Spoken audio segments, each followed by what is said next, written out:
ناهید ایزی هستم، مدرس سیاه قلم و طراحی. با من میتونی خیلی حرفه‌ای به درآمد برسی. حتما لایک و سابسکرایب یادت نره.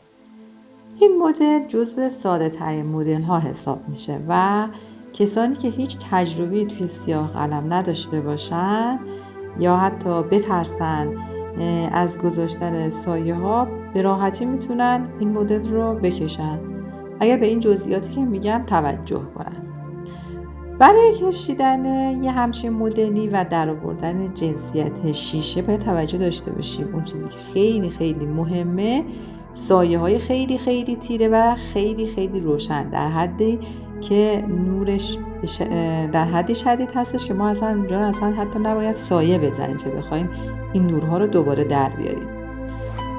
برای این مدل من ابتدا از مداد کنتم استفاده میکنم. حتما باید سر کنتم تیز باشه و از تیز بودن اون مطمئن باشم. تیزش که کردم شروع میکنم به کشیدن سایه های خیلی تیره. هر جا که اونا رو دیدم با دقت به همون فرمی که هسته سر جاش میذارم.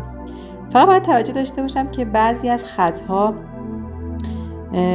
خیلی تیز هستش، یعنی هیچ انحنایی نداره. همونطور که توی این مدل میبینید روی قسمت بدنه این شیشه اتکلون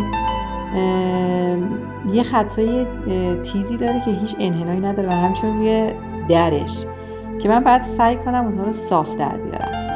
بعد که قسمت های تیره رو درآوردم باید با یه قلم خیلی آروم روش بکشم و قسمت هایی رو که سایه داره میتونم با استفاده از همون قلم یا یه قلم سایز بزرگتر این سایه ها رو من به اطراف بکشم.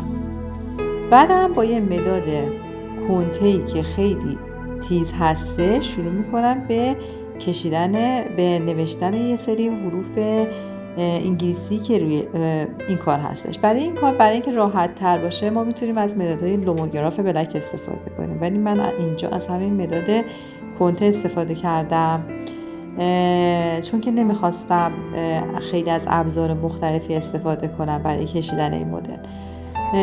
فقط از 2 قلم استفاده کردم. یه قلم پارس آرتیست هستش سری 2020 و یه قلم خرم موتبی یا هر قلم دیگه که یه مقدار سایزش بزرگتر باشه ما میتونیم برای کشیدن سایه ها استفاده کنیم. ولی قلم پارس آرتیست سری 2020 چون که یه مقدار سر تخت‌تر و نرم‌تری داره، شاید برای همچین کشیدن یه همچین مدلایی برای من راحت تر باشه. همونطور که میبینید خیلی راحت من این سایه ها رو کشیدم و اون قسمت هایی که روشن هستش رو اصلا سایه نکشیدم که بخوام نورها رو در بیارم. فقط با گذاشتن تیرگی ها کار من تکمیل شد.